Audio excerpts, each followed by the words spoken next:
ভাবুন তো, যদি আপনিও ভবিষ্যতের সব বিপদ আগাম জানতেন, তাহলে আপনি কি করতেন?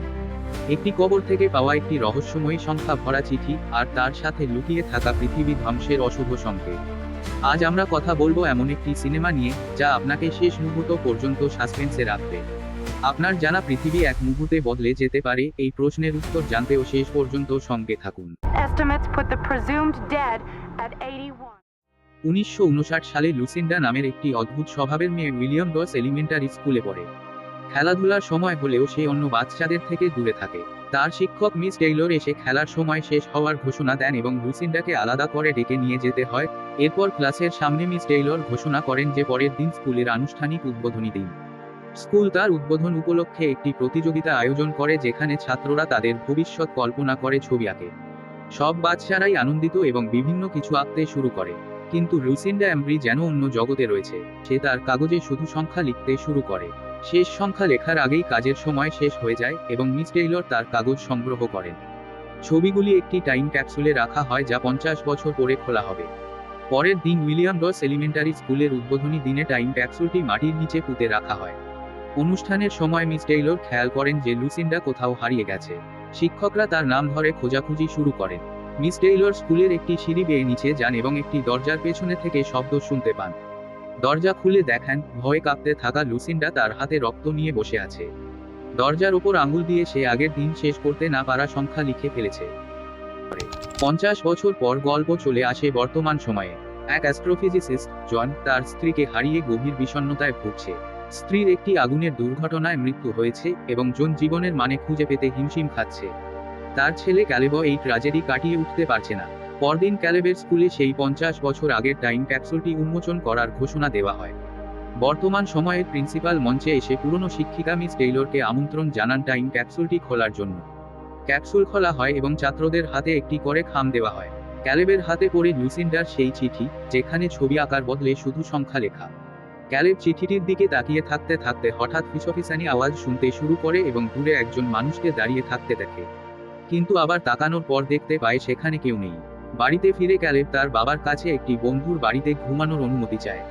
কথোপকথনের সময় জন ক্যালেবের চিঠিটি খেয়াল করেন এবং প্রশ্ন করেন কেন সে এটি বাড়িতে নিয়ে এসেছে। ক্যালেবকে ঘুমাতে পাঠানোর পর জন কৌতূহলী হয়ে চিঠির সংখ্যাগুলির অর্থ বোঝার চেষ্টা করেন। হঠাৎ তার হুইস্কির গ্লাসটি কাগজে রাখলে কিছু সংখ্যার চারপাশে একটি বৃত্ত তৈরি হয়। জন একটি সংখ্যা তুলে হোয়াইটবোর্ডে লিখে খেয়াল করেন, এটি 11ই সেপ্টেম্বর 2001 সালের তারিখ, যেদিন নিউ ইয়র্কের টুইন টাওয়ারে হামলা হয়েছিল। এতে 2996 জন মারা গিয়েছিল। কৌতূহলী হয়ে জন পুরো তালিকাটি বিশ্লেষণ শুরু করে। তিনি আবিষ্কার করেন এই সংখ্যা একটি টাইমলাইনের মতো, যেখানে 1959 থেকে বিভিন্ন তারিখ, বছর এবং সেই তারিখে মৃতের সংখ্যা দেওয়া আছে। এগুলো বিভিন্ন বিপর্যয়ের ঘটনা, বিস্ফোরণ, দুর্ঘটনা, ভূমিকম্প, ঝড় ইত্যাদি। তিনি তারিখগুলিকে লাল বৃত্ত দিয়ে এবং মৃত্যুর সংখ্যা নীল বৃত্ত দিয়ে চিহ্নিত করেন। তবে কিছু সংখ্যা রয়েছে যেগুলির অর্থ তিনি বুঝতে পারেন না। পরদিন জন তার সহকর্মী ফিলের কাছে এই সংখ্যাগুলি সম্পর্কে আলোচনা করেন। জন তার সহকর্মী ফিলকে ব্যাখ্যা করেন যে কাগজে থাকা প্রতিটি সংখ্যার সেট একটি বড় দুর্ঘটনার তারিখ এবং মৃত্যুর সংখ্যা নির্দেশ করে। এমনকি তার স্ত্রী যেদিন মারা যান, সেই তারিখও সংখ্যাগুলোর মধ্যে ছিল। তিনি আরও বলেন যে এখনও 3টি দুর্ঘটনা ঘটার বাকি, যার মধ্যে একটিতে 81 জন মারা যাবে পরদিন। ফিল এই কথা বিশ্বাস করতে অস্বীকার করেন। তার মতে এটি একেবারেই অসম্ভব এবং এগুলি শুধুমাত্র কাকতালীয়। ফিল এও মনে করেন যে কেউ জনের সাথে একটি মজা করছে। জন এই সংখ্যাগুলোর সত্যতা যাচাই করার জন্য আরও তথ্য খুঁজতে শুরু করেন। তিনি মিস টেইলরের কাছে যান, যিনি 1959 সালে লুসিন্ডার স্কুল শিক্ষিকা ছিলেন। তিনি জানতে চান এই চিঠিটি আসল কিনা।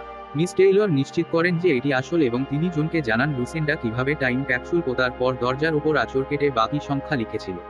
তবে লুসিন্ডার সাথে দেখা করার ইচ্ছা প্রকাশ করলে মিস টেইলর তাকে জানান যে লুসিন্ডা কয়েক বছর আগে মাদকাসক্তির কারণে মারা গেছে।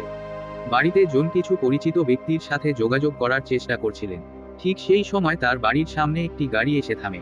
ক্যালেব সেই গাড়ির কাছে যায় এবং অদ্ভুত দুই ব্যক্তি কোনো কথা না বলে তাকে একটি পাথর দিয়ে যায়। এতে জন আতঙ্কিত হয়ে ক্যালেবকে অপরিচিতদের থেকে দূরে থাকার জন্য সতর্ক করে এবং তাকে বাড়ির ভিতরে পাঠিয়ে দেয়। পরে লুসিন্ডার মৃত্যু এবং তার ভবিষ্যৎবাণী নিয়ে ইন্টারনেটে খোঁজাখুঁজি করতে করতে জনের বোন গ্রেস তাকে চমকে দেন। গ্রেস চায় জন পরিবারের সাথে দেখা করুক, কারণ সে অনেকদিন তার বাবার সাথে কথা বলেনি। কিন্তু জন অস্বীকার করেন। জনের বাবা মা খুব ধর্মীয় এবং জন নাস্তিক হওয়ায় তাদের সম্পর্ক তিক্ত। পরের দিন স্কুল থেকে ক্যালেবকে আনতে যাওয়ার পথে জন ট্রাফিকে আটকে পড়ে। বিকল্প রাস্তায় যাওয়ার চেষ্টা করেও তিনি সফল হন না। হঠাৎ তার জিপিএসে দেওয়া স্থানাঙ্ক কোঅর্ডিনেট দেখে বুঝতে পারেন কাগজে যেসব সংখ্যা অর্থহীন বলে মনে হচ্ছিল সেগুলো আসলে দুর্ঘটনার স্থানাঙ্ক এবং তিনি সেই জায়গাতেই রয়েছেন। তিনি গাড়ি থেকে নেমে যান এবং রাস্তাটি কেন বন্ধ তা খুঁজে বের করার চেষ্টা করেন। ঠিক তখনই ভবিষ্যৎবাণীটি সত্যি হয়, একটি বিমান আকাশ থেকে মাটিতে পড়ে যায়। চারপাশে আগুন জ্বলে ওঠে এবং অনেক মানুষ মারা যায়। জন আহত মানুষদের সাহায্য করার চেষ্টা করেন। বাড়ি ফিরে তিনি আবারও ইন্টারনেটে এই ঘটনাটি খুঁজে দেখেন। রিপোর্টে লেখা ছিল যে এই দুর্ঘটনায় ঠিক 81 জন মারা গেছে। রাতে ক্যালেবের ঘরে একজন অদ্ভুত ব্যক্তি ঢুকে পড়ে। ঘুম ভেঙে ক্যালেব তাকে দেখতে পায়। ওই ব্যক্তি তাকে একটি ভয়ানক দৃশ্য দেখায় যেখানে সবকিছু ধ্বংস হয়ে যাচ্ছে এবং প্রাণীরা প্রাণ বাঁচানোর জন্য ছুটছে। ক্যালেব চিৎকার করে উঠলে জন দৌড়ে আসে এবং তাকে মেঝে থেকে তুলে নেয়। জানালার বাইরে জন সেই ব্যক্তিকে দেখতে পায়, কিন্তু বাইরে গিয়ে আর খুঁজে পায় না। পরদিন জন এবং তার ছেলে একটি মিউজিয়ামে একজন নারী এবং তার মেয়েকে অনুসরণ করেন। সেখানে গিয়ে জন সেই নারীর সাথে পরিচিত হন। তিনি ডায়না, লুসিন্ডার মেয়ে। জন ডায়ানার সাথে তার মায়ের বিষয়ে কথা বলতে চান। ডায়না লুসিন্ডার নাম শুনেই উত্তেজিত হয়ে ওঠেন। জন তাকে ব্যাখ্যা করেন যে লুসিন্ডার ভবিষ্যৎবাণীগুলি সত্য হয়েছে এবং এখন শুধুমাত্র 2টি ঘটনা বাকি রয়েছে। এর মধ্যে শেষটি ঘটবে 3 দিন পর, 19শে অক্টোবর বিকেল 3:33। এই ঘটনায় পৃথিবীর সব মানুষ মারা যাবে। তবে ডায়না সাহায্য করতে অস্বীকার করেন এবং তার মেয়ে অ্যাবিকে নিয়ে চলে যান। ঘরে বসে জন টিভিতে দেখে যে একটি সম্ভাব্য সন্ত্রাসী হামলার সতর্কবার্তা প্রচারিত হচ্ছে। তিনি কাগজে থাকা পরবর্তী ঘটনাস্থলের স্থানাঙ্ক ব্যবহার করে জিপিএস দিয়ে লোকেশন খুঁজে বের করেন। এটি একটি সাবওয়ে স্টেশন। জন পুলিশকে সতর্ক করার চেষ্টা করেন। তিনি সরাসরি সাবওয়ে স্টেশনে চলে যান এবং এক ব্যক্তিকে সন্ত্রাসী ভেবে তাড়া করতে থাকেন। জনের পেছনে পুলিশও থাকে, কিন্তু পুলিশ পরে আবিষ্কার করে যে সেই ব্যক্তি আসলে একজন সিটি চোর। এরই মধ্যে ট্রেন চলতে শুরু করে। হঠাৎ একটি লাইনচ্যুত ট্রেন বিপরীত দিক থেকে এসে ধাক্কা দেয়। সবাই প্রাণ বাঁচাতে পালানোর চেষ্টা করে। ট্রেনের এই দুর্ঘটনায় অনেক মানুষ মারা যায়। আবারও লুসিন্ডার ভবিষ্যৎবাণী সত্য হয়। পরবর্তী দৃশ্যে জনসহ কয়েকজন বেঁচে যাওয়া ব্যক্তি ধ্বংসাবশেষের ভেতর থেকে বেরিয়ে আসে। পুলিশ ও ফায়ার ডিপার্টমেন্ট উদ্ধার কাজ শুরু করে। জন বাড়ি ফিরে দেখে ডায়না এবং তার মেয়ে অ্যাবি তার জন্য অপেক্ষা করছে। ডায়না তাকে জানায় যে কাগজে থাকা তালিকার শেষ ঘটনাটি হবে 19শে অক্টোবর। এটি সেই একই দিন যেদিন লুসিন্ডা ভবিষ্যৎবাণী করেছিলেন যে তিনি মারা যাবেন।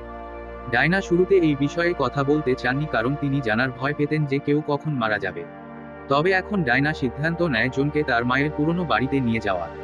এটি একটি পরিত্যক্ত বাড়ি যেখানে তার মা লুসিন্ডা একসময় আশ্রয় নিতেন।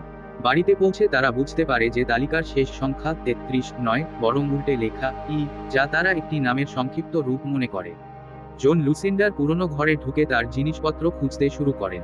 সেখানেই তিনি আবিষ্কার করেন যে শেষ ভবিষ্যৎবাণী মানে পৃথিবীর সবাই মারা যাবে। তিনি বাড়ির ভেতরে প্রচুর কালো পাথর দেখতে পান, যেগুলো আগেও ক্যালেব পেয়েছিল। এদিকে বাইরে ক্যালেব এবং অ্যাবি গাড়ির ভেতরে অপেক্ষা করছিল। তারা আবারও সেই অদ্ভুত মানুষগুলোকে দেখে। ক্যালেব গাড়ির হর্ন বাজিয়ে জন ও ডায়ানার দৃষ্টি আকর্ষণ করে। জন এক ব্যক্তিকে তাড়া করে ধরে ফেলে এবং তাকে জিজ্ঞেস করে সে কি চায়। লোকটি তার মুখ খুলে বিশাল একটি উজ্জ্বল আলো বের করে এবং মিলিয়ে যায়। পরের দিন সকালে জন অ্যাবির আঁকা একটি ছবি দেখে হঠাৎ বুঝতে পারে যে শেষ বিপর্যয়টি সূর্যের সাথে সম্পর্কিত হতে পারে। তিনি গবেষণা করতে গিয়ে দেখেন পরদিন একটি বিশাল সৌরঝড় পৃথিবীর দিকে আসতে পারে, যা সমস্ত জীবন শেষ করে দিতে পারে। তিনি দ্রুত অবজারভেটরিতে যান এবং সূর্যের সাম্প্রতিক তেজস্ক্রিয়তার মাত্রা পরীক্ষা করেন। ফলাফল তাকে নিশ্চিত করে যে এই সৌরঝড়ই মানবজাতির ধ্বংসের কারণ হতে পারে। বাড়িতে ফিরে জন, ডায়না এবং বাচ্চারা একটি গুহায় লুকানোর প্রস্তুতি নেয়। এটি সেই গুহা যেখানে ছোটবেলায় ডায়না খেলত। তবে গুহায় যাওয়ার আগে জন দেখতে পায় ক্যালেব একটি তালিকা লিখছে, যেটি লুসিন্ডার কাগজের মতো। তিনি বুঝতে পারেন লুসিন্ডার দরজার উপর লেখা সংখ্যাগুলি শেষ ভবিষ্যৎবাণীর জন্য গুরুত্বপূর্ণ। তিনি স্কুলে গিয়ে সেই দরজাটি খুলে বাড়িতে নিয়ে আসেন এবং লেখা উন্মোচন করেন। এদিকে ডায়না ধৈর্য হারিয়ে বাচ্চাদের নিয়ে গুহায় চলে যায়। ডায়না গাড়ি চালিয়ে গুহার দিকে যাওয়ার সময় একটি গ্যাস স্টেশনে থামে। সেখানে টিভিতে সরকার জনগণকে ভূগর্ভস্থ আশ্রয় লুকাতে বলে। ডায়না জনকে ফোন করে তার অবস্থান জানায়। জন তাকে লুসিন্ডার বাড়ির স্থানাঙ্কে যেতে বলে, যা নিরাপদ স্থান হতে পারে। তবে ডায়না ভয় পেয়ে সেখানে যেতে অস্বীকার করে। ফোনে কথা বলার সময় সেই অদ্ভুত ব্যক্তিরা বাচ্চাদের নিয়ে ডায়ানার গাড়ি চুরি করে।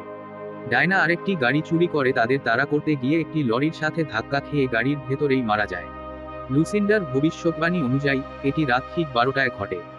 জন লুসিন্ডার পুরনো বাড়ির দিকে গাড়ি চালিয়ে যান এবং জঙ্গলের মধ্যে একটি গাড়ির চিহ্নিত পথ অনুসরণ করেন। তিনি সেখানে পৌঁছে অনেক কালো পাথর দেখতে পান। অবশেষে তিনি সেই অদ্ভুত মানুষদের একজনকে দেখতে পান এবং বন্দুক দিয়ে হুমকি দেন। ক্যালেব তাকে থামিয়ে দিয়ে বলে যে এই লোকগুলোই তাদের এতদিন রক্ষা করে আসছিল এবং বাঁচার জন্য তাদের সাথেই যেতে হবে। তখন জানা যায় এই লোকগুলোই বিভিন্ন দুর্যোগ সম্পর্কে বার্তা পাঠিয়েছিল, যাতে মানবজাতি পুরোপুরি ধ্বংস না হয়ে যায়। এরপর তারা আকাশে একটি মহাকাশযান দেখায়। জন হতবাক হয়ে যান। যাত্রার সময় এসে গেছে, কিন্তু সেই মানুষরা জানায় কেবলমাত্র বেছে নেওয়া মানুষরাই যেতে পারবে। তারা কেবল বাচ্চাদের নিতে চায়। ক্যালেব কাঁদতে থাকে। জন ও ক্যালেব বিদায় জানায় এবং সেই অদ্ভুত মানুষরা উজ্জ্বল আলোতে পরিণত হয়। এরপর মহাকাশযানটি চলে যায়। আকাশে আরও অনেক মহাকাশযান পৃথিবীর বিভিন্ন স্থান থেকে উড়ে যায়। জন সকালে মাটিতে জেগে ওঠেন। তিনি জনাকীর্ণ শহর পেরিয়ে তার পরিবারে ফিরে যান। সেখানে তার বোন তাকে জড়িয়ে ধরে এবং তিনি জানান যে ক্যালেব নিরাপদ আছে। এরপর তিনি বাড়িতে গিয়ে তার বাবা মা এবং বোনকে জড়িয়ে ধরেন। এদিকে সূর্যের ঝলকানি, সোলার ফ্লেয়ার পৃথিবী ধ্বংস করতে শুরু করে। পরিবারের সবাই একসাথে জড়িয়ে ধরে সেই ধ্বংসে বিলীন হয়ে যায়। মুভির শেষে মহাকাশযানটি বাচ্চাদের অন্য একটি গ্রহে নামিয়ে দেয় এবং চলে যায়। ক্যালেব এবং অ্যাবি একটি বিশাল গাছের দিকে দৌড়ে যায়। মুভির শেষে দেখা যায় যারা ফিসফিস করছিল তারা আসলে একটি উন্নত এলিয়েন জাতি। তারা মানুষের একটি অংশ এবং কিছু প্রাণীকে বেছে নিয়েছে পৃথিবীর ধ্বংস থেকে বাঁচানোর জন্য। যেহেতু অন্যান্য মহাকাশযানও পৃথিবী ছেড়ে গিয়েছিল, এটা বোঝা যায় যে তারা অন্যদের কাছেও একই বার্তা দিয়েছিল। কিন্তু তারা শুধু বাচ্চাদেরই কেন নিয়ে গেল? এর কারণ হতে পারে বাচ্চারা এখনো নিজেদের চিন্তাধারা ও অভ্যাস তৈরি করেনি। বড়রা নতুন গ্রহে গিয়ে পুরনো পৃথিবীর মতোই সবকিছু পুনরায় তৈরি করতে চাইতো এবং হয়তো আবার ধ্বংসের দিকে নিয়ে যেত। কিন্তু শিশুরা হচ্ছে একটি ফাঁকা ক্যানভাস। তারা নতুন পরিবেশে বেড়ে ওঠার সাথে সাথে এই এলিয়েনদের কাজ ও উদ্দেশ্য আরও ভালোভাবে বুঝতে পারবে। এমনও হতে পারে যে এলিয়েনরা শুধু শিশুদের সেখানে রেখে চলে যায়নি। তারা হয়তো আকাশ থেকে শিশুদের পর্যবেক্ষণ করবে এবং পরে এসে তাদের জীবনধারণের জন্য সাহায্য করবে। এই গল্প আমাদের একটি গুরুত্বপূর্ণ শিক্ষা দেয়, আমাদের জীবন যতই জটিল হোক না কেন, ভালোবাসা আর আত্মত্যাগের শক্তি সবকিছুকে ছাড়িয়ে যেতে পারে।